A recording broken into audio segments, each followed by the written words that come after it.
Hey there, Knicks fans. How you doing? It's your boy Jonathan Macri with you for another episode of the Knicks Film School Podcast.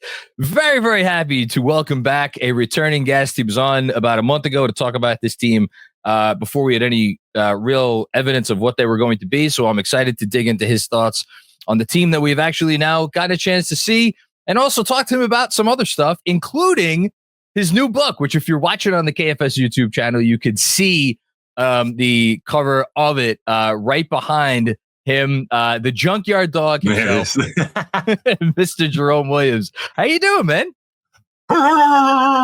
We got to enter the show correctly, Jonathan. That's how we come down. The dog pound's in the building. I'm happy to be here. Thanks for having me back on the show.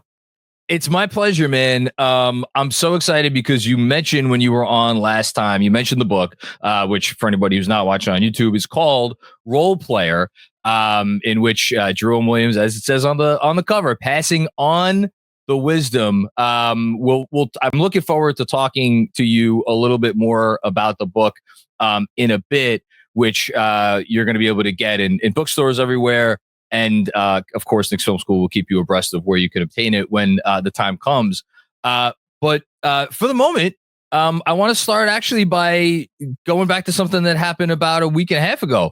So correct me if I'm wrong. You were at Madison Square Garden for this Knicks alumni night on Saturday when they did not have a great effort against the Detroit Pistons, but it was a nice night nonetheless, correct? Correct. It was an amazing night outside of that. The loss without Karl-Anthony Towns, but the actual, event itself, I mean, you're talking about Knick greats like Patrick Ewing, Clyde Frazier, Earl to Pearl, Monroe, amongst all the younger, former Knick players, and Latrell Sprewell, Allen Houston, everybody kind of coming back and just being honored, as being a part of the Knicks organization, as bringing life to the Garden, and so many memories that we had a long dinner and everybody kind of got a chance to fellowship and talk to one another and just be proud that we were all once in our life a New York Knick. I'm happy you brought up the dinner because we heard Clyde talk about the dinner on the broadcast and we've read a little bit about it. I'm just like, I have so many questions about it, but I'm going to try to limit it to a few. Like, are you free at liberty to say, where was the dinner? Like, how was the seating arrangement? Where did you get a certain table and you had to go, and who was at your table? Stuff like that. Okay. So, it was at a unique restaurant right in, Times Square. Okay. I'm going to save a lot of the intricate details because it's going to be on an episode of Family Business. Oh, awesome. That'll be out in the first of the year. So we'll stay tuned with that. More info on that as well. Okay. Got to tune in the Knicks Film School. Jonathan will have all the updates on when that airs. But yeah, I mean, it was first class seating. And it was open seating, meaning you choose your seat. Oh, okay. The tables weren't labeled. I didn't have a Jerome Williams placard. It was get in where you fit in. Wherever you feel like sitting, that's where you're sitting. I can tell you at my table was Patrick Ewing, Allen Houston, John Wallace. Oof. And, am I missing somebody? That's a pretty good one. And then people kind of moved around a little bit. So, people were dropping in at different tables and stuff like that. But, hey, look, that right there is a serious group. There was a lot of Big East basketball talk at my table. A lot of throwback stories were thrown around, some of which people got up and spoke about, which will be airing on the show. So I'm going to save all the intricate details and some of the, the throwback conversations, but it was just a tremendous night. I applaud Leon Rose and Knick organization from top to bottom, ownership on down for creating that night because it was well received by everybody. That's really cool to hear. And, it's a nice change because I don't think I'm speaking untoward when I say this. The Knicks organization has not necessarily always had the best reputation over the last, 20 or so years. So it seems like they have really recaptured a lot of that magic for what made the Knicks a really, really special place, a really special place to play, certainly in the championship years. And then, again, in the 90s and some other spots as well. One more on the night. Did you have a conversation with anybody or find yourself chatting with anybody who you had never had an opportunity to speak to before that you're like, wow, this was pretty cool. I wouldn't have had this chance if not for this dinner. Well, throughout the night, I was getting different sound bites and getting a chance to talk to different people about their perspective of different role players that they played with. And that was unique for me because of the book obviously coming out and all the momentum is surrounding that, but also just getting guys' perspective on, what they thought and what role players meant to the game of basketball. And I had a very unique conversation with Earl to Pearl Monroe because, these are our pillars of the game. These are legendary Hall of Famers that played for the Knicks. And their perspective I really hold dear because they were the group of players that actually ushered in different aspects of the game. And to hear their perspective on what role players look like then, as far as, talking to guys like Iman Shumpert of what role players look like in the era moving forward. And those young and old comparisons are priceless because they do carry a different set of weight. And I will tell everybody's one thing I will spill. I'll tell you who's Patrick Ewing's favorite role player was. It was the Junkyard Dog. Of course it was. Who else would it be? He said, JYD, you were my favorite role players. I got to give Patrick Ewing a huge shout out. My Georgetown brother and older brother did not let the dog pound down. I was about to say you may have had a little bit of a leg up, with the college connection there. I did. But hey, I can't force anybody to say who their favorite role player is. No. I had a lot of guys talking about their Mount Rushmore of role players. So wow. To hear the different perspectives of, what role players meant to them and who they put on that upper echelon. I mean, it was a lot of guys talking about Jamal Crawford, Vinny the Microwave, Dennis Rodman, Ben Wallace. There's a lot of different role players that made that Mount Rushmore list. I'm glad that, in a lot of cases, I was one of those players. But again, there were many players. John Starks was on that list because guys that transitioned into role players, and if, you happen to do a good job, they loved you and supported you. But I got over 30 legends talking about their Mount Rushmore of role players, and it's a unique perspective to really hear what these guys brought to the game. I'm excited to see that when it airs again on Family Business, which of course you will when that episode drops, we will let everybody know if you're listening to this podcast. It's funny you bring that up about people's individual Mount Rushmores where people are kind of making their own definitions of role players, and you bring up Ben Wallace, guy who's in the Hall of Fame, which you don't typically think of as something that will happen to someone who starts off his career, certainly as a role player.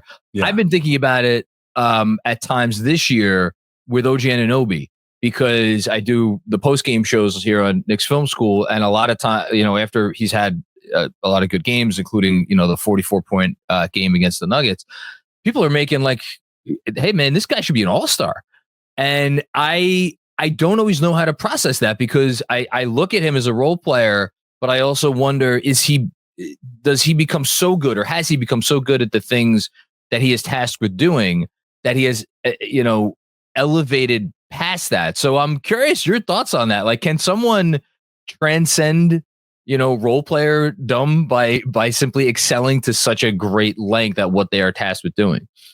Well, see, OG Anunoby is such a great example of role player. And I'll throw another one out there, like a Josh Hart. He's a utility knife guy. Absolutely. That, come playoff time, you can't tell me how many times he impacted the game in a way, offensively, defensively. And OG Anunoby is doing the exact same thing. He is such a filler. His impact on the game is tremendous on the offensive side, but most importantly on the defensive side. His rebounding, his assist making, playmaking for the team. He really can do so many different things, from catch and shoots to drive and penetration. He truly is like a great role player, and he can really add to whatever a team needs. That's why he was so valuable in free agency. There were, to get him back, 10 teams that wanted his services because they knew the plus and minuses of adding a guy like OG is just off the charts. And those are the kind of guys that really make differences for teams, like Draymond Greens, who can defend, push the ball, rebound, shoot a little bit, penetrate. Like, the more you can add to that plethora of things that you're capable of, the more valuable you become. And OG's got a nice check that goes along with all those different skill sets he brings to the table. Is there any better compliment to the importance of role players than the fact that a guy that we're both sitting here and acknowledging as a role player is the highest paid player in Knicks history? It's not bad. It's not bad. Yeah. So that's a good transition, because to talk about this current Knicks team, because you have your pretty clear, and you mentioned Karl-Anthony Towns unfortunately wasn't able to give it a go against the Pistons, so he wasn't there, but he has been, certainly an all-star, I think, or has given all-star caliber performance so far this year, if not all-NBA. Jalen Brunson has followed up a fifth-place MVP finish with a season in which he's even more efficient. He's dishing more assists than ever. He's still not turning the ball over. Like, all of these things, like, these are your stars. And I think if you look at their numbers and you look at what they've done, they've played very well so far for the Knicks. And then you look at the role players, and we talked about OG Anunoby, you talked about Josh Hart. I think these guys have had very good seasons. Mikal Bridges, I want to get into in a bit. He's maybe the one guy you could look at and say, okay, it's been a little bit more uneven. But even if you look at his numbers, like, he hasn't had a bad season. Deuce McBride, nice season. Campaign, nice season off the bench. Precious Achiuwa is back now. And yet you look at the Knicks as a whole, and even with a 16-10 record, it feels like a lot of nights, including that night against Detroit, like the whole is not as big as the sum of the parts. So I'm just going to ask you just a very general question.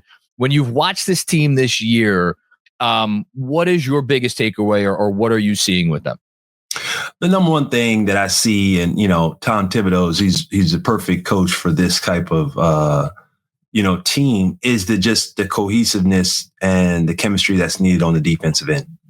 Offensively, they share the ball, they move the ball very well, and then they also know, or seem to know, or getting to know better each other's strengths. There was always constant spacing on the floor. People were able to get to their gaps.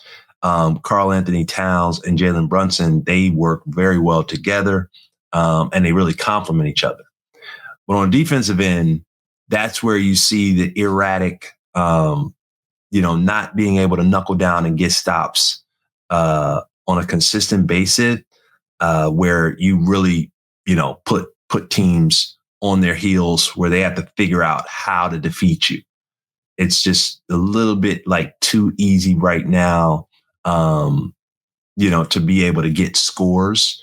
And for this type of team to move into the top two in the Eastern Conference, that defense rating has to go up. They have to enter into the top 10 in defenses in the league. And right now, they're just not able to pull that off. What is something that fans at home, even fans who may have played the game at a somewhat high level, don't understand about the process that it takes to get the level of cohesion that you're talking about? Because you've been on teams that have attained it. Yeah. Well, you have to have an identity. Obviously, Tibbs brings that. He's defensive minded coach. Like, we know that it's not a coaching issue, basically. So let's throw that out the window, because a lot of times you could have a coach that's more offensive oriented, so defensive takes a lack. So and that matters. If you have a coach that's offense first, like sometimes that'll be enough that you will not be a defensive team. That's right. They'll just be saying, hey, these are our schemes defensively. Let's try to get some stops, but we're going to go down the other end and score. Okay. Well, that's not it, right? The main thing is, I think with the injuries, our rim protection is really something that this defense is more relied upon than talked about. Typically with Tibbs teams, defenders need to be able to rely on team, and that's effort and as well as guarantee that somebody's going to be there and everybody else is going to react to whatever is happening on the floor. When you take that element out, or you take that element and is definitely at a deficiency, not at working on all cylinder, like your perimeter defense, your closeouts and things of that nature, that's when you're going to get the inconsistency in the ability to really get the number of stops I think this team is actually capable of. See, one thing about the Knicks right now, we know they're not at their top level of defense. We know that they're not at the top level of where they could be later on in the season when everyone is healthy. The key is getting everybody healthy, getting everybody on that same page defensively, and then you see where you're at. Something that I feel like I've noticed a lot, and again, to go back to Tibbs and what he has traditionally preached and what his teams have executed, is a lot of times, and the Knicks are giving up a lot of threes this year, and teams are shooting a very high percentage on those threes against them, is you're getting, I don't want to call it overhelp, because that's I don't want to make that judgment, but you are seeing a lot of players help off of shooters on the perimeter down, towards the paint. When you are a perimeter defender and well, I don't have Mitchell Robinson back there, I have Karl-Anthony Towns back there. How big of an adjustment is that, and how much does that kind of overtake so much of your defensive instincts? Because you have a guy back there that, like, I mean, obviously Karl-Anthony Towns is a incredibly gifted player, but has never traditionally inhabited that specific role as a guy who can be in like the last line of defense and deter drivers at a appropriate rate. So, like, how much do you think that is what is playing into what's happening right now? Well, it's definitely has its effects because of the fact that, Karl-Anthony Towns was not brought in to be a defensive stopper. No, let's be honest. He's brought in to do what he's doing right now, averaging 20 plus and 10 plus boards a game, which is all-star caliber play. And that's what he's meant to be.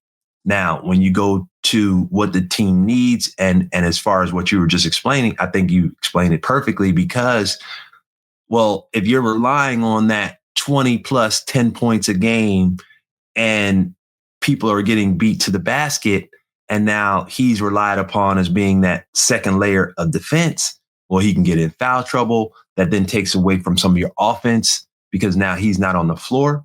I remember numerous games he's fouled out, and they've had to go down the stretch without him. And that's due to some of the perimeter, being beat defensively on the perimeter, that then has drawn him into more fouls. But I do think he can do a better job of, just not getting into so much foul trouble. He has to do a better job. And he knows Junkyard Dog can talk to him straight into the camera, because he knows that's my dog right there, Cat.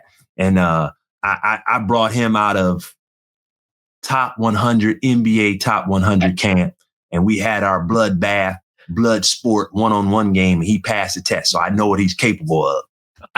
I'm happy you brought that up again. You told a little bit of that story last time.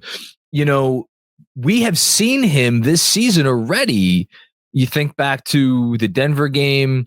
You think back to, some other instances where, like, even, he's maybe not so much this last Magic game, but the previous Magic game, where he kind of got into it with Mo Wagner a little bit, where he's, with the active hands, and he's, with the proper stance, and he's out there and he's hedging in a way that is really deterring the perimeter, the ball handler from whatever it's making the entry pass or turning the corner or whatever. And then there's other times where he's out there and he's like, yeah, it's a hedge, but I'm not taking anything away. Is that like, I'm sitting here as a fan watching this and be like, okay, should I just count on this being there when it counts in the playoffs? Or should I be a little bit more worried? So I'll just ask you, watching that level of inconsistency, do you think we get there with Karl-Anthony Towns defensively at the 5? Well, I can promise you this. In order to win playoff games, the level has to be more consistent. I mean, you can't deny the fact that sometimes it can happen, sometimes it can't. So what I look for is, what are you building? You have to build on it. And you, as a player, Cat has to want to be there, and not only that, but his teammates have to demand it. Leaders have to step up and demand that he does what is needed for them to be a top 2 team. See, that's one thing about when you look into the past of the Knicks. Patrick Ewing was pushed. He was pushed to be a better defender, and he was a good defender coming out of Georgetown. But the Charles Oakleys, John Starks, these guys demanded more of Pat, which then upped his level of play. And those are the kind of same things that need to happen with this team, because there are a significant amount of quality pieces. And to your point, we haven't even talked about Mikal Bridges. Like, what are we saying right now? Well, he was a franchise player in Brooklyn.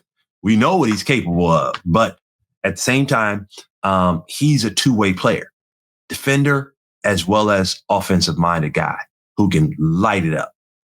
But all those things have to be, gelled together. Sometimes they happen in the first season. Sometimes it takes 2 or 3. But at the end of the day, they do have a significant amount of assets that can make them a top 2 team. And you and I both know it comes down to injuries in the playoffs.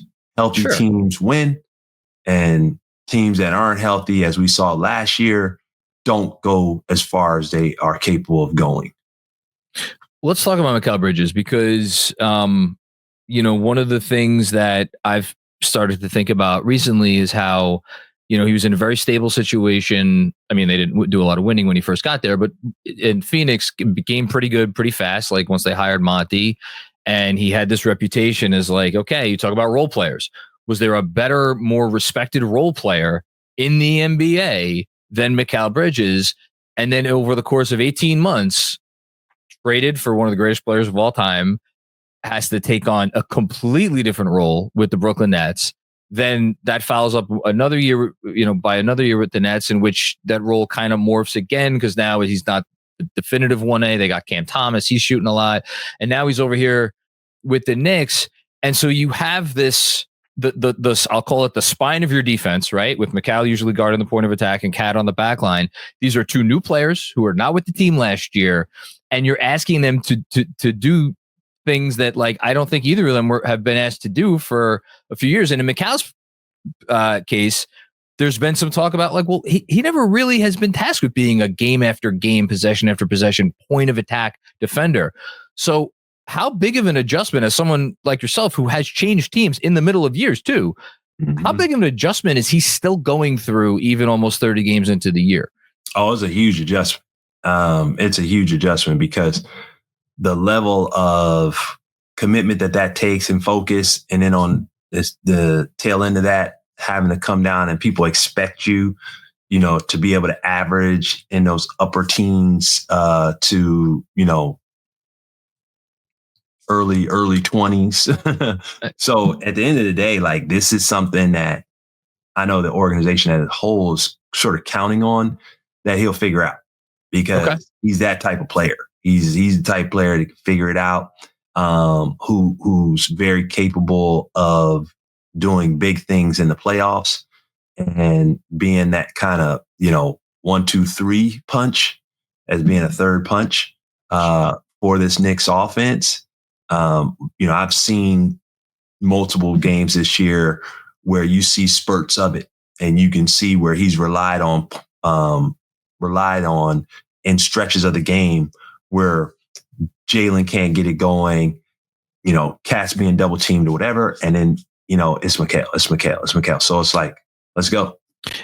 I love his, something we saw, especially in the Orlando game the other night. Like, he moves a ton without the ball, which is one of those things that I think has really added something to the Knicks offense. And again, talk about being a star in your role. Like you always talk about, like, that's what how could you be a great role player? Be a star in your role.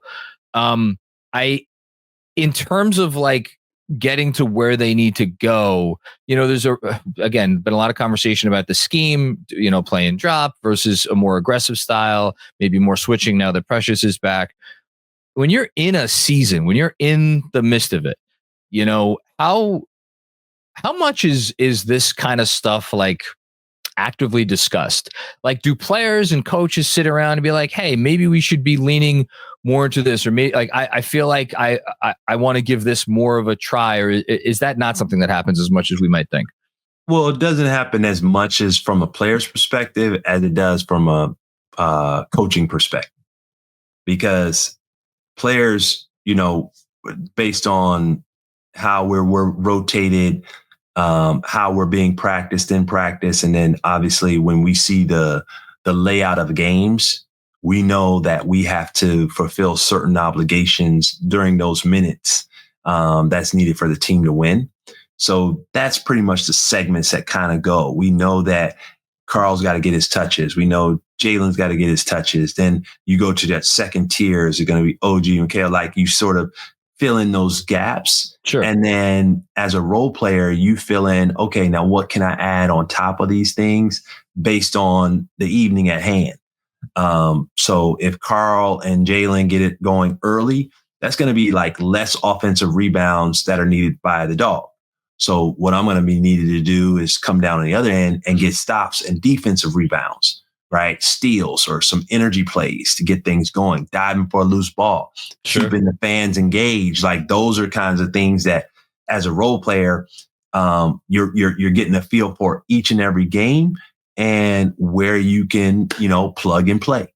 So I know that those are a lot of things that like guys like Josh Hart are doing out there, mentally going through in their Rolodex of, how can I hedge here? What can I do to make the game easier for Jalen, spacing wise, making a cut, a basket cut. You talked about how good Bridges is at cutting to the basket and moving without the ball. Those are all things that are related to playing your role, figuring it out on a day-to-day basis, getting better at it, making defenses react, making coaches' schemes on the other teams have to play to your strengths and you're not playing to their strengths. How discouraged, or should we be discouraged at all by, again, you're watching teams trying to figure this out, the ups and downs, where you'll have, just this past week, had a great fourth quarter against the Raptors, which was followed by a complete dud in the second half against the Hawks, which was followed by another great second half against the tough Orlando Magic team, giving them their first home loss. It's not, I've been saying all year that development is not linear, just like you're talking about development not linear with players, development might not be linear with a team. Is that true, or am I full of baloney? Well, the one thing I can tell fans and just people in general, New York is different. Okay. And what I mean by that is different from in a lot of ways, from the media exposure to fan engagement to just wearing that on your chest is just different. And not to belittle anything that the current team is doing or what we were able to do back in 2005. But I saw this because you do look around and you say to yourself, hey, if I'm not on tonight, I got this guy right here who's more than capable of putting up 40 or 50. Like, that's a realistic thing for people on this team to see. And then when they don't see it, maybe it's too late for them to actually react and be able to do and muster up what they need to do to come through for the team. I've seen this happen, on a consistent basis with teams like New York Knicks, because of those factors. and that's just something that, comes with the territory of being a Knick. This is something that, as you develop and as teams get a chance to gel more, they can get better at. But it is a significant, I would say a significant weight and a significant situation that only happens in New York. We hear that sometimes, but to hear you talk about it, it gives it a lot more. It gives it a lot more weight. Do you think New York is the hardest place to play? It is definitely up there. It's definitely up there, but it's a unique hard. Like when I say hard to play, it's almost like a fun hard, not this is a drudgery of I can't do it. I can't play in New York. It's too hard. No. It's almost like a fun interaction that takes a lot of focus. One thing about New York, that's why I enjoyed playing and being a Knick, because I was more of a very focused player. Like basketball was the main thing. I got out in the community, I did some things, but there was nothing like in the way of basketball. There wasn't any partying. There wasn't any like outside. I had a family. It was like everything. My whole day was structured. Like my wife had meals made. Like it was like this is business. This is not a veteran. Game. But you were in the league for a long time before you came to the Knicks. Do you think that made it easier as opposed to if you had come to the Knicks when you were a younger player? Absolutely. That veteran understanding like what you actually have is tremendous. If you haven't been around the league enough to know that other organizations don't operate this way, you're going to get hit with a rude awakening when you leave. See, they're like, why'd you retire early? Well, when you get to the mountaintop and you realize, hey, man, the Knicks organization is operating differently. It's like, you're only going down. The only team I considered like coming back to were two teams, the Raptors, because I had already played there and they have a great organization, and LA Lakers. So everybody else that was trying to, I was like, am I going, where am I going? Is it worth it for me to, put my shoes back on knowing that I played for this type of organization that has this type of commitment towards their players? And I'm still living it today. Like, ask me how many times other teams have offered to, buy me dinner and bring me to the game and give me a souvenir jacket that represents the brand and thank me for all the times I dove for a loose ball into the stands. Ask me how many times that's happened. Well, I can tell you. 0. So guess what? They're different. They're different. They're thinking different. They do things different.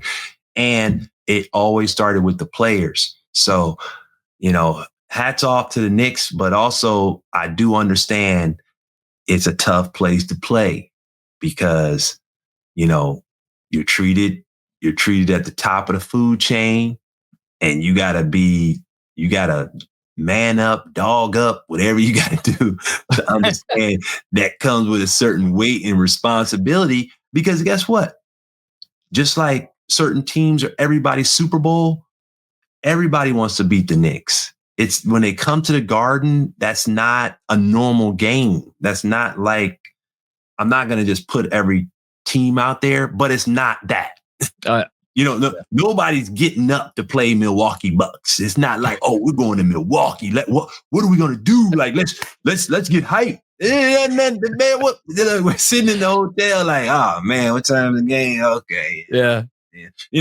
Like everybody comes to New York and they're like, yo, we got to beat the Knicks. It is serious. It's talked about. It's, let's get this game, and then you get there and you see all these actors and actresses and musicians and artists on the front row, and you're high-fiving them and you're like, I gotta show out this game. So like, that's the pressure that people fans and everybody don't know that that's on our players every night, not, we're everybody's like, okay, if you're not if we're not known as that top team, we're still considered a team to beat. Like you put that on your test. So we beat the Knicks tonight. Like that carries weight in every city. Doesn't matter what. So it's like, when you look at our record, what did you say our record was? 16-10? 16-10. Yeah. So technically in regular league, that's like being, 20-6 or 8, Yeah. I mean, it's just the way it is. Like that's New York. Yeah. We are the Knicks. We are a staple organization. We're like the Celtics and the Lakers. We're like the team that's been there, that built the league.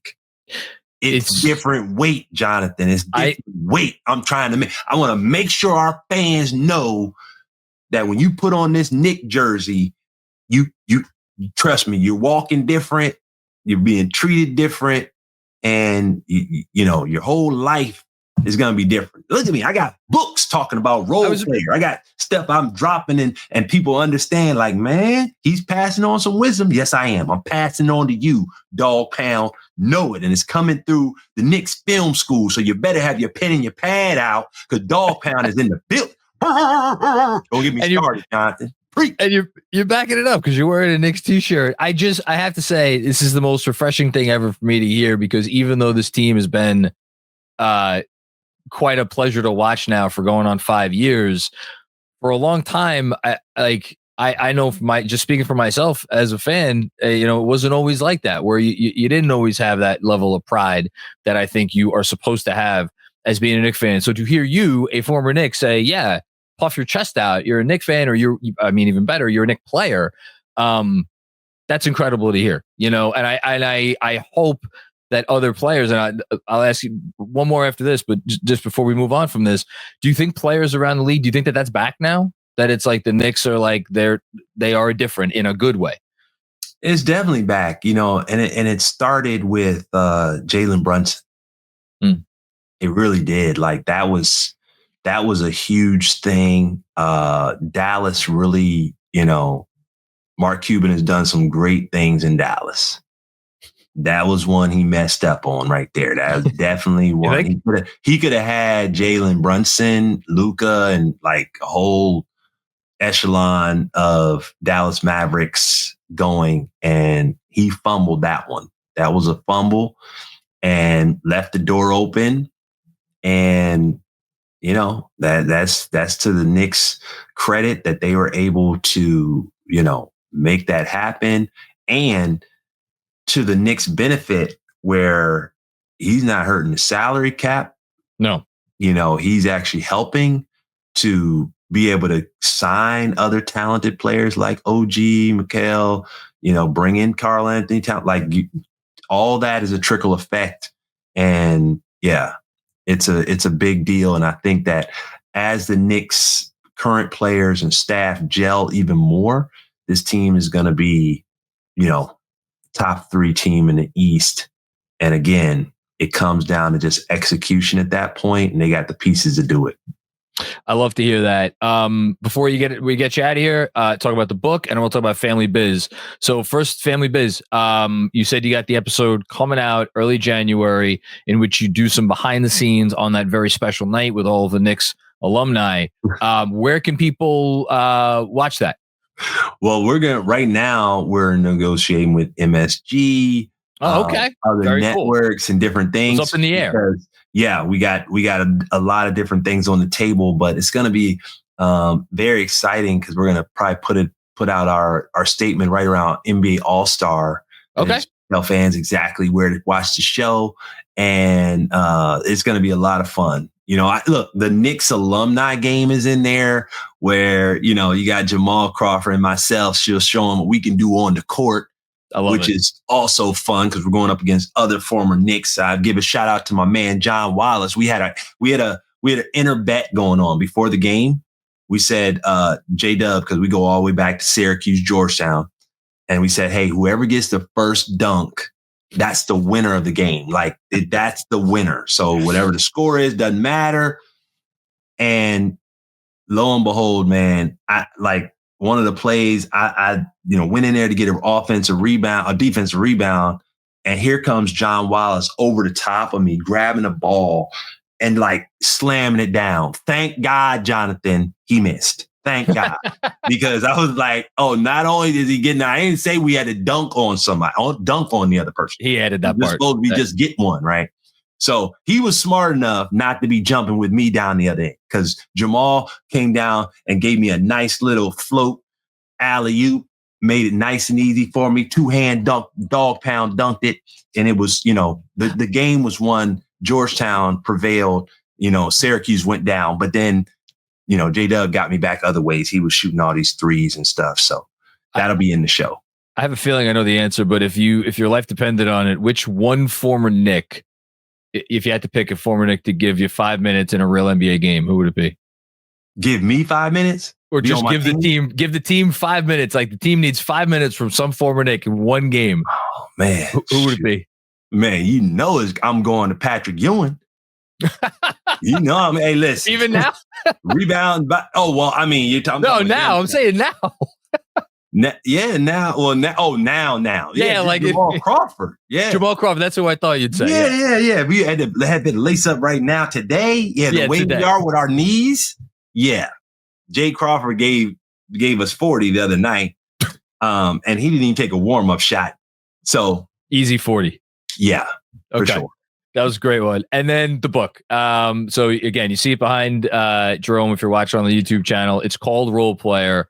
I want to have you back on if you're amenable when the book comes out, so we could dive in a little bit more and get people really excited when it is actually available for sale and on bookshelves, which again, it is going to be available for sale everywhere you get your books. But just right now, what has been, as you have spent the time working on that, what's been the thing that you've enjoyed the most, or something that maybe has been challenging for you as you've gone through that process? The challenging part was probably picking out what stories to tell. Oh, wow. Okay. That's always challenging. There's so many stories, definitely so many people that have basically given me wisdom or helped me learn in a certain way, that I was trying to do exactly what the book says, passing on the wisdom, because I think that, this is a book for everybody, whether you're a student athlete or executive. The way I've laid this book out, I've talked to top people on Wall Street. They're like, Jerome, Role Player this is awesome. The way you've laid it out, like my 3 M's, the mission, your method, and your measurables, right? In life, everybody needs those things when you're goal oriented. So when I'm breaking it down chapter by chapter of how I started, what my thought process was in that chapter with those 3 basis points, it'll help you learn in life. And that's how you pass on the wisdom. You're giving people some tools that they can use, whether you're a parent or a coach or, a leader, a CEO of a company. You got to know how to interact with people. You got to know how to push the company forward. And I call it building champions and changing lives, because at the end of the day, when you're playing your role, right, you're going to make any organization, any team, and any family better, right? And your job is to do just that in life. And I think that, sometimes you just got to have maybe some kickers that can help you to remember what that process could do to help you and the way you live. So that's what Role Player is about. That's what the book is trying to help you get out. And I give you some stories of, how I made it throughout my career. I think there's a lot of players who tell a story, and they tell great stories of themselves in an autobiography way, but not in a way that can really bring light to how you could apply it to yourself, if that makes sense. Yeah, no, I mean, look, you made yourself indispensable as a role player in the NBA for your entire career. And I forget about the NBA. I don't know how many people in life have quite that mentality. How can I make myself a sort of value add, if you want to use a term, that whoever I'm with couldn't imagine getting by without me. And it sounds like that's what this book really keys in on.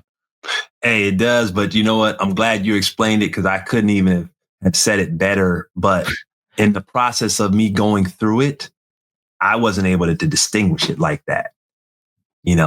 It was just me going through life. Just doing what you do. Yep. That's right. So now looking back at it, I'm like, wow, there's a lot of wisdom that I could help somebody with, because at the time I didn't know what I was doing. I was just trying to do what I felt was right, but there wasn't any methodology behind it. Now I can put methodology behind it because I'm older, I'm wiser. I got a wife who keeps me up and makes sure I'm doing the right thing all the time. So, you get more knowledge and got good people around you who can say, man, this was your mindset. I was like, yeah, we need to write that down. I'm like, oh, okay. Yeah, write it down. I love it. Listen, Jerome Williams, if anybody out there wants to keep abreast in the meantime, as the book is coming out, as family business coming out, on everything that Jerome has going on, you go to jeromewilliams.shop is the website that I have. You could find information on everything going on with Jerome. And like I said, stay tuned to Knicks Film School. We will obviously continue to keep you updated on everything on Jerome's end. Jerome, thank you so much, man. I love talking hoops with you. I could do this all day. Really is a pleasure. Thank you, Jonathan. I appreciate you, man. That's why you're in the dog pound, man. Let's go. I love it. And everybody out there, thanks for checking out another episode of the Knicks Film School Podcast. We'll be back with more fun and games before you know it.